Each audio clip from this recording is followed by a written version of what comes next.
souvent, on pense que le numérique, c'est la dématérialisation. En fait, c'est plus compliqué que ça. Je dirais que ça correspond plutôt à l'invisibilisation de toute une infrastructure numérique. Mais tous les dispositifs techniques, les smartphones que l'on a dans nos poches, reposent sur des câbles, sur des serveurs qui, eux, sont bien matériels.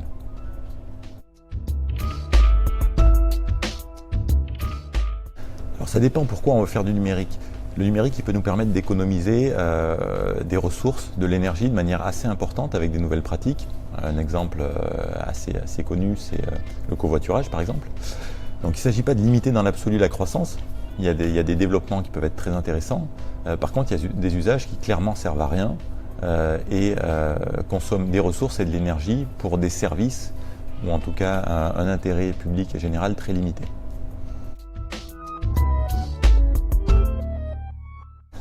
Alors les usages les plus énergivores, a priori il peut sembler séduisant de les interdire, mais en fait c'est pas simple parce qu'on n'a plus toujours les alternatives en face qui existent pour faire autrement. Donc ce qu'il faut essayer de faire, c'est de les rendre moins énergivores. Un exemple assez connu par exemple, c'est le streaming vidéo. On peut le régler en basse définition selon les usages que l'on en fait. Et après, c'est de toute façon une question qui est politique. Comme toute interdiction, c'est des choses qui doivent être débattues, discutées, et ça doit être conduit via une délibération.